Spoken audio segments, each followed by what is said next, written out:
Well, I want to talk to you this morning about why we should be extremely generous with the people in our community. Why we should give of ourselves, our time, our resources in order to love the people in Vassar and Tuscola Township and the surrounding area. As you know in Scripture, it tells us that we are to be a light in a dark world. And one of the ways that we shine our light is by being generous. Which means we cannot, as a church or as individuals, keep everything for ourselves. We are blessed to be a blessing. I saw this, I read this illustration, I thought it was pretty funny. There was a church who had a sign out in front of their building with the letters, Jesus only. Well, a windstorm came and knocked down the letters J-E-S. And so the sign said, us only. I'm afraid that's what a lot of churches can become, is us focused. Well, I am really thankful for our church because you really are a generous people. I can think of a couple months ago when we had the drive for the giveaway for people in our community. And I know, talking to Sarah, we were blown away by the amount of stuff that came in. It was incredible. How many of you got a chance to see all the stuff that was brought in? It was amazing. Thank you. Our church is really generous. We do a collection every year for the Baptist Children's Home, and thank you for giving to that. We just did the baby bottle giveaway for the Pregnancy Resource Center, and so thank you for those gifts. Well, if you're like me, when you hear a message about generosity, my tendency usually is to kind of cross my arms like this and kind of say, okay, I've heard this before. I've heard about this. And if you're like me, you can be pretty skeptical when you turn on the TV and you see the TV preachers and all they're talking about is being more generous, which really means they want more for themselves. Or if you watch stuff on TV, all the infomercials, when they talk about generosity, it's all, your arms can be crossed and think, I don't think I want to listen to this. And I think one of the reasons why we have that tendency, or one of the reasons why I have that tendency, is because we really live in a selfish world. We really live in a world where people are always thinking about their own interests. And when people usually talk about generosity, you think in your mind, oh, what do they want from me? So we know that we live in a world of selfishness. So this morning I want to direct your attention to Genesis chapter 14. And I want to share a story. We've been going through this series of the life of Abraham. And here we're going to pick up a story of a group of nations, of kings, who act in a very selfish manner. And we're going to see in the story how Abram, in contrast, is a very generous man and how his faith impacts his generosity. So on the screen, I'm not going to read through the first passage because there are just a lot of names and a lot of dates. So instead of reading the passage, I just want to show you the setting of what the Bible story takes place in Genesis chapter 14. So Genesis 14 begins. How many of you like history? How many of you don't like history? All right, if you don't like history, focus in right now. It's going to be tough. There's going to be some names and places, but you want to know the details because it'll lighten up the story later on, or liven the story. So here are some interesting places and nations that are in the story. So the story starts with talking about these four kings in this area of Mesopotamia. There is the king of Shinar, the king of Elasar, the king of Elam, and the king of Goim. And these four kings of Mesopotamia form a coalition, and they decide to take over the world, basically. And so the story talks about these four nations, these four big kingdoms and kings come down and attack this area down here. Can we get the next slide? And I don't know if you can see it, there are 5 kings here just south of the Dead Sea. There is the king of Sodom named Bera, whose name means the evil one. There is the king of Gomorrah, whose name is Bersha, and his name means the wicked one. And there is the king of Admah, Zeboim, and Zoar. We don't know what their names are, but 5 kings who live in this region in the Dead Sea.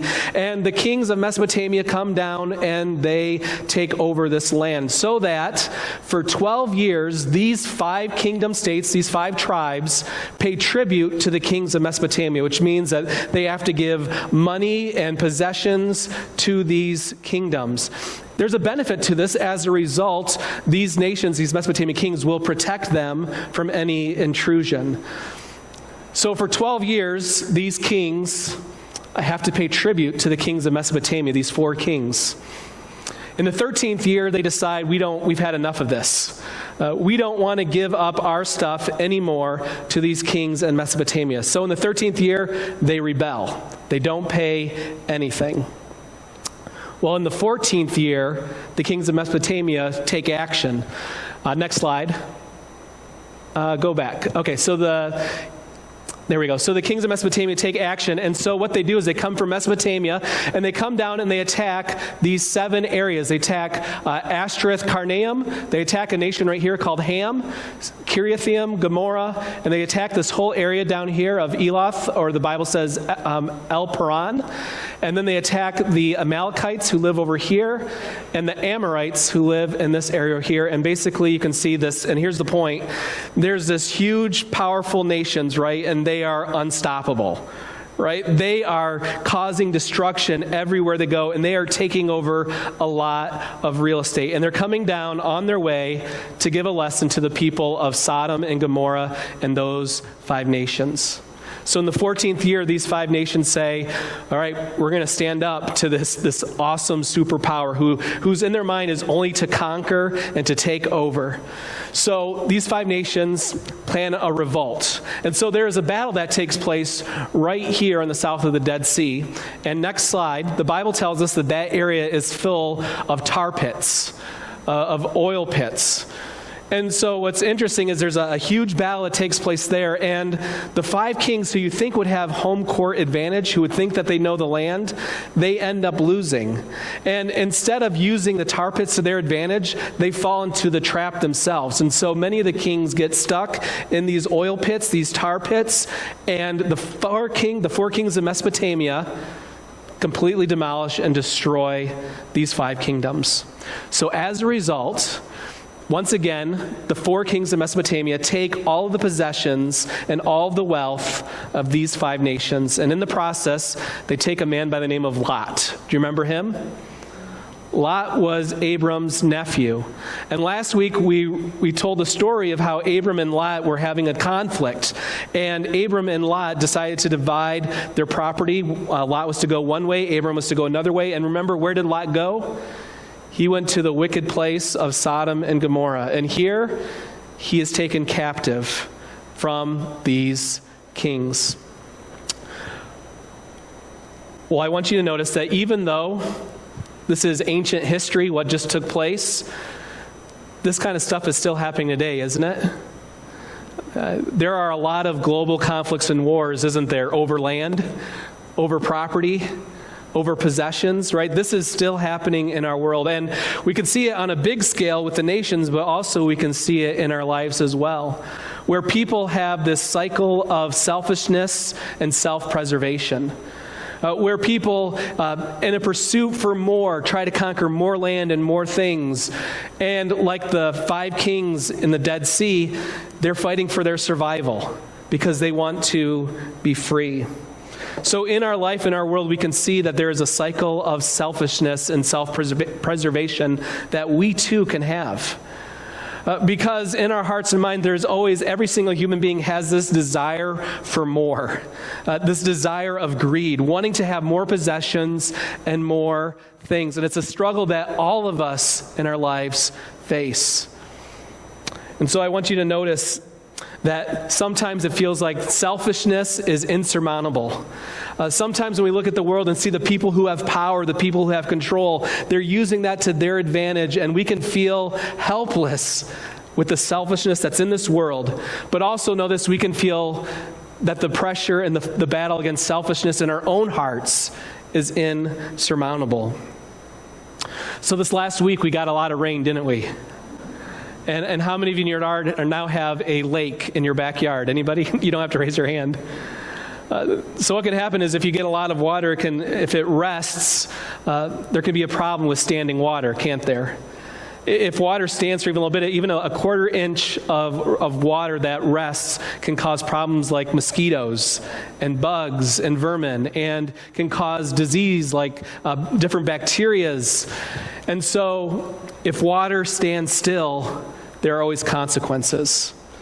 Well, the same thing is true in our life with our resources. If we hoard everything for ourselves, if we are self-interested and only care about us, if in our life, in our church, if all we care about is keeping ourselves maintained, well, we become like that standing water. And when a person is selfish, when a person is only thinking about themselves, the problems come with a break in relationships. There's a problem that comes with a person's credibility. There's a problem that comes when people are self-interested. So how do we break the cycle of selfishness? How do we break the cycle of insurmountable forces that are only out to destroy? How do we solve the problem of greed? Well, this morning we're going to look at one man who, in the midst of this insurmountable force, showed generosity. So let's look at Genesis chapter 14. And as a review, the last couple of weeks, we've been looking at the life of Abram, and we've been looking at it because we want to discover what it means to be a person of faith. And for me, I want to discover what it is to live by faith and not by sight. And so the first week, we looked at what faith is, and Abraham demonstrated that he prepared for the future of what God had promised for him. And the week after that, we looked at how Abraham is a horrible sinner, and how Abram, just like us, needs grace to continue the journey of faith. And then last week, we looked at the story of Abram and Lot and saw how Abram turned away from the past in order to pursue the future. In other words, the life of faith is a life of repentance. And today, we're going to see that a life of faith is also a life of generosity. So if you would, please read with me Genesis 14, beginning in verse 13. Then one person who escaped from this war came and told Abram the Hebrew, who was living by the oaks of Mamre the Amorite, brother of Eshcol and of Aner. These were the allies of Abram. When Abram heard that his kinsmen had been taken captive, he led forth his trained men born in his house, 318 of them, and went in pursuit as far as Dan. And he divided his forces against them by night, he and his servants. And he defeated them and pursued them to Hobah, north of Damascus. Then he brought back all the possessions, and also brought back his kinsman Lot with his possessions, and the women and the people. I think this is an amazing, incredible story. First off, we see here, let me just retell the story quickly. We see that one person escaped from this battle. And as I hear this, I just think of God's providence. Here's one person who is able to come and tell Abram what had happened and that his nephew had been taken captive. And so Abram is living with his allies, 3 men who are Amorites, and they are living in peace. And it says here that Abram has a group of trained men from the people of his house who go with him in pursuit of these 4 kings and their kingdoms.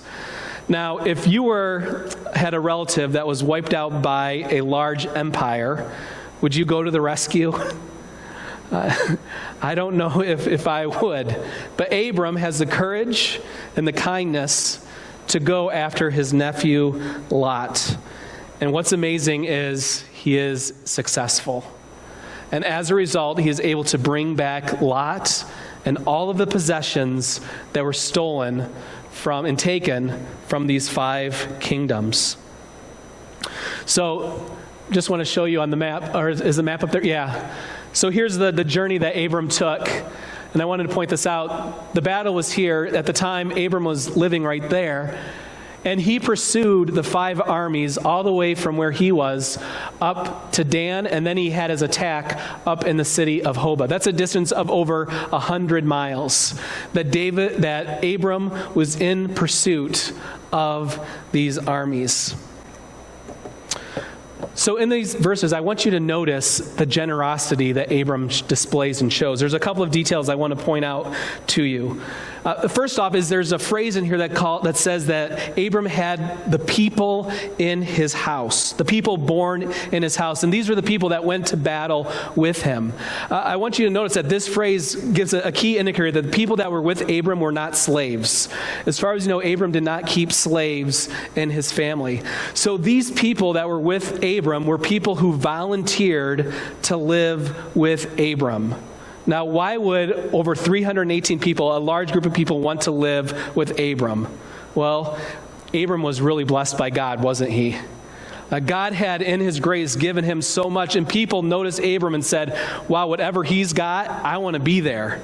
This guy is blessed. I want to be a part of that blessing. And remember, God gave the promises, those who bless Abram will also be blessed. So all those people that attracted themselves to Abram were experiencing great blessing in their life.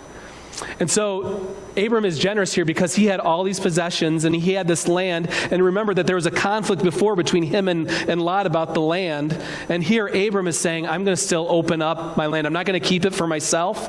I'm going to allow other people to live with me, and I'm going to provide for them. It was like Abram was a very gracious and generous employer. And all of these people were under his care. I want to encourage those of you that are employers.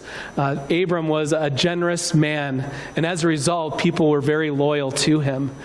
I want to encourage you in your work to have that kind of generosity. But I want you to notice something else. Abram is so generous because he leaves the safety of his home, the comfort of his friends, and he goes to war against an empire.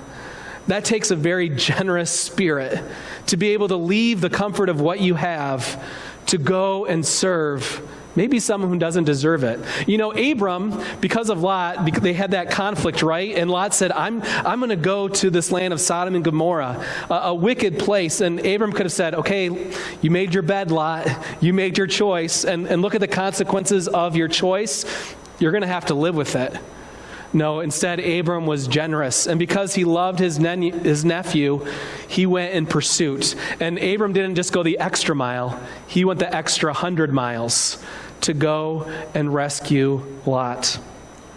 I think from this we learn a lesson about generosity, and this is a definition that I've heard. Generosity is willingly sacrificing yourself for the benefit of others. Generosity is willingly sacrificing what you have for the benefit of other people. Generosity is really giving until it hurts. And can I be honest with you? It's really tough for me. It's really tough for me to be generous. You guys know that I'm a budget nerd. I like to figure out, money and budgets in my number, and I can say this is what we need to live on. I'm good with this, and then whatever's on the top, I can give that. For me, I can budget everything and make things work and give a tithe, for the church. I can do that. I can make the math work. Generosity is more than just making the math work. A generous spirit is giving till it hurts. It is giving above and beyond, even when the math doesn't make sense. Because listen, it didn't make sense for Abram to leave everything behind to pursue Lot. And listen, it's not going to make sense for us as a church to give of our resources to reach our community, to reach those who are in need. It's going to take sacrifice. And listen, we can look at our time and our resources and we can say, we know how ministry works. We know what we need to do. And here's the things that I have with my time and talents and treasure. And we can give those spots and just say, this is what I have. But listen, if we're not going to be generous, if we're not going to go above and beyond, I don't think we're doing what God has called us to do and to be as his people. Because God has called us to be overly generous, to sacrificially give as his people. And listen, this is tough for me. I know it's tough for all of us. So why did Abram give? He gave because it was the good thing for Lot. He sacrificially gave because he loved his nephew, and he was going to do whatever it took to reach his nephew. Why should we give? Why should we give generously and sacrificially? Well, We know the answer, right? Because we have a Savior, Jesus Christ. And he gave to us sacrificially and generously, didn't he? He left the throne of heaven for us. He gave up his rights to become a man and live among us. And he gave the ultimate sacrifice. He gave out his blood poured out on a cross so you and I could be forgiven of our sins. And listen, if God gives us his grace, if God gives us his very life, shouldn't we give ourselves and our lives for others, for the sake of the gospel? Any amens out there? God has been so good to us. So, why was it that Abram was generous? And I think this is the key point that I want to get to the message. What was it that made him willing to leave everything behind in order to help his nephew Lot? So after Abram was successful, after the victory, he comes back down towards where he was living, and this is the route that he would take, and he would go past the city of what we now call Jerusalem, but in Abram's day it was just called the city of Salem. And there he goes just a little bit farther south to the valley of Shaveh, which is called the King's Valley, and there he meets with two kings. And these two kings are going to illustrate the reason why Abram was so generous. There's a contrast between these two kings. One king, we'll see, demonstrates a generous heart, and the other king represents a very selfish heart. So notice with me this conversation that Abram has with the two kings in Genesis 14, verse 17. After Abram's return from the defeat of Kedorlaomer and the kings who were with him, the king of Sodom went out to meet him in the valley of Shaveh, that is the King's Valley. And Melchizedek, king of Salem, brought out bread and wine. He was a priest of God Most High. And he blessed him and said, "Blessed be Abram by God Most High, possessor of heaven and earth. And blessed be God Most High, who has delivered your enemies into your hand." So Abram goes down, and on his way back, he stops in this King's Valley, and he meets the king of Salem, which we now call Jerusalem. We don't know much about this king Melchizedek. His name means the king of righteousness. And we know that this verse says that he is a king of the God Most High, which means that he was a worshiper of the true God. He worshiped the same God that Abram worshiped. He worships the same God that we worship today.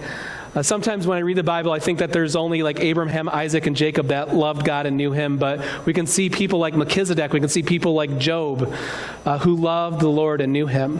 So this Melchizedek, king of Salem, is not only just a God worshiper, he's also a priest of God, which means he has this special relationship with God where he intercedes on the behalf of others for God. And as a priest, he represents God to the people here on earth. So a representative of God, this king of Salem, comes to Abram and meets Abram. And the first thing that Melchizedek does is what? He goes and brings him a meal of bread and wine, a feast to Abram. Why? This is Melchizedek's way of showing generosity. It's his way of saying, as a representative of God, I'm blessing you. And he's saying to Abram, well done. You did good to go and rescue Lot. And then Melchizedek, as a priest, gives credit where the credit is due. And I want you to notice this about Melchizedek's speech, because this is the theme, I think, of what this whole story is trying to tell us. Melchizedek, in his prayer, as in his blessing, says, "Blessed be God, because he is," notice this phrase, "the God Most High. He is the possessor of heaven and earth." Melchizedek recognizes and tells Abram, everything in this world, everything belongs to God. Everything is his. And Melchizedek reminds him, this victory that you've had, Abram, it was a good thing you did, but know this, it was God who gave you the victory.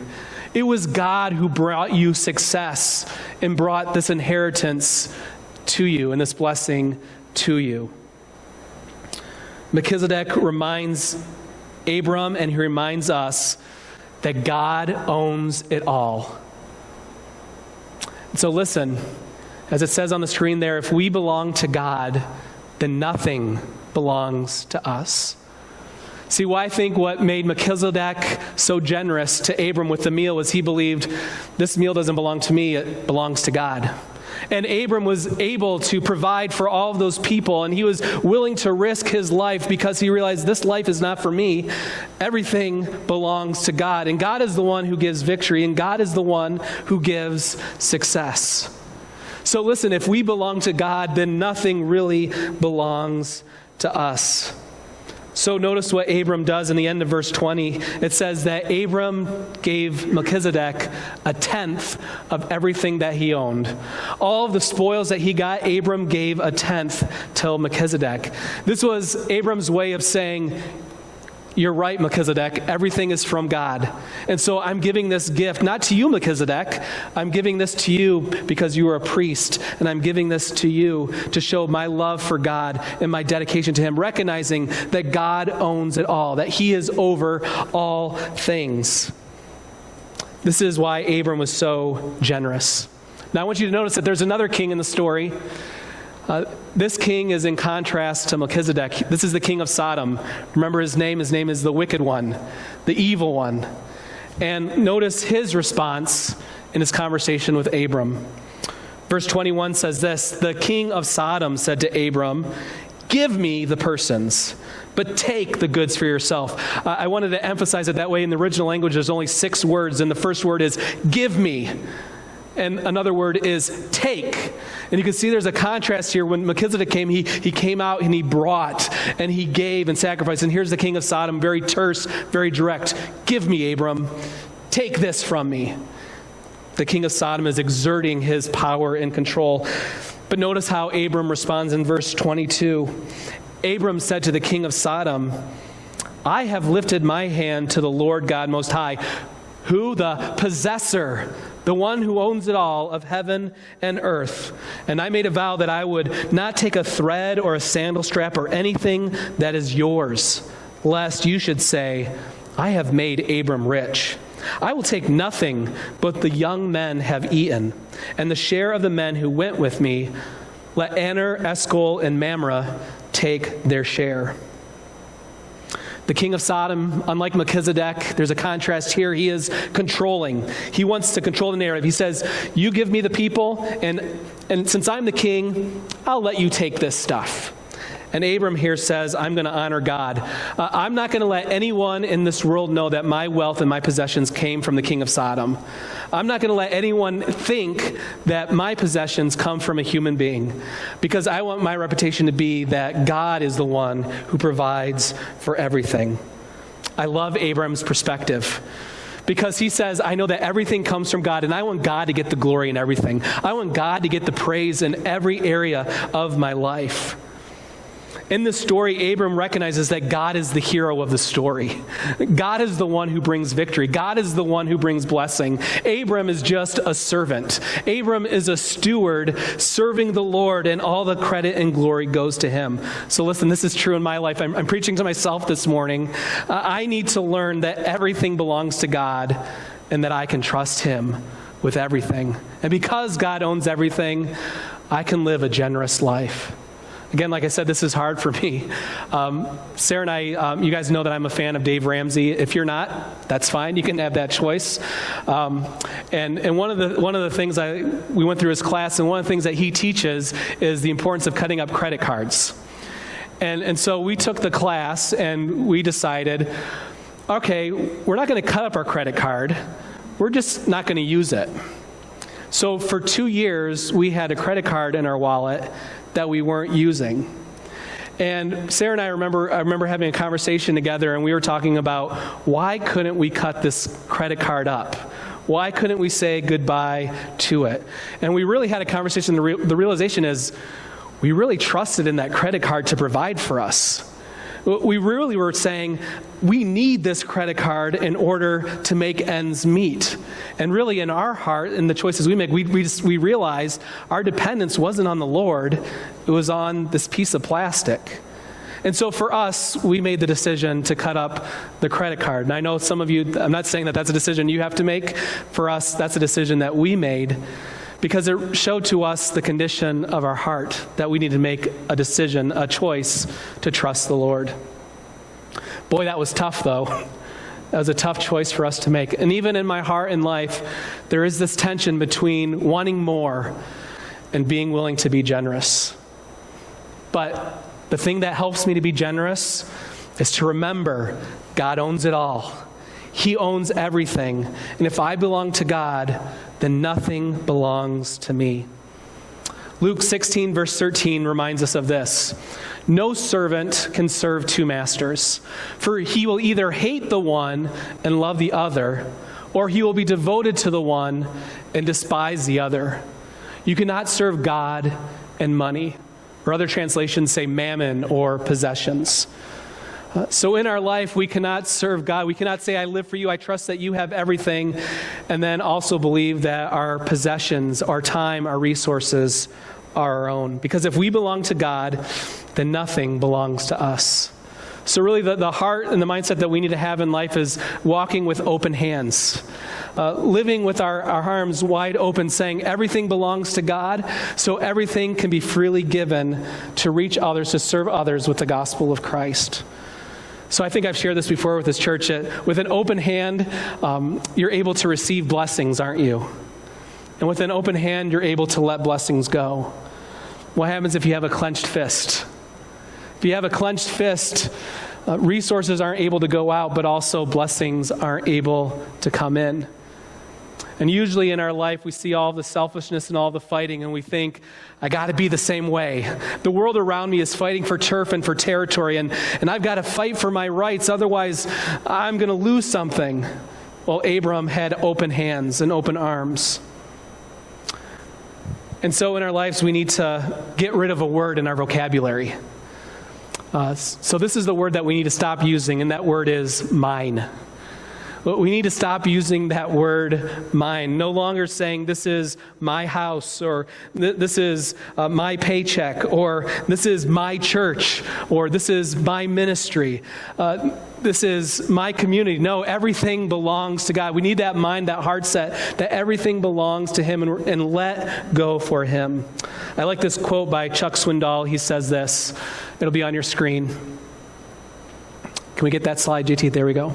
Chuck Swindoll said this: an unselfish person holds everything and everyone loosely. They don't squeeze the life out of their possessions or relationships by clutching them with obsessive intensity. They cultivate a generosity of heart, a genuine desire to share. They develop an ability to discern what is needed and then give whatever they can. So I want to encourage us as individuals and as a church to be generous in our community. I remember talking with a person in our church, and they shared a story about how they had a neighbor who had a need. They were becoming disabled, and so they needed a ramp built in their house. And so this individual with a group of people in the community got together and gave of their time.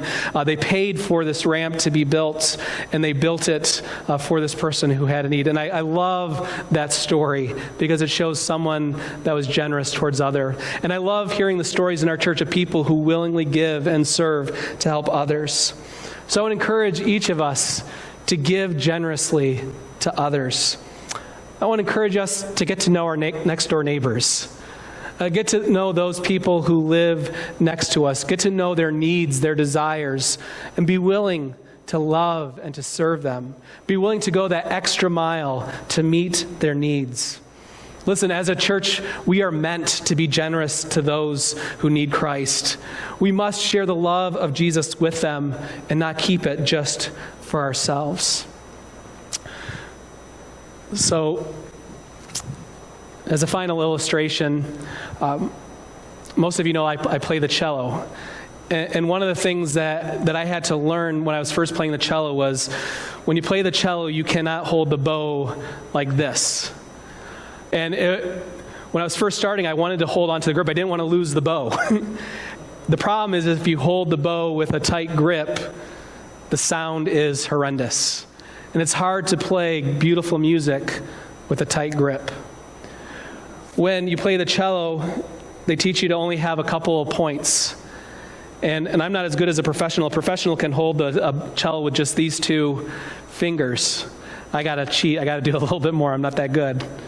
But barely loosely with a couple points, because when you hold the bow loosely, you're able to move much quicker. You're able to make music that is much more beautiful.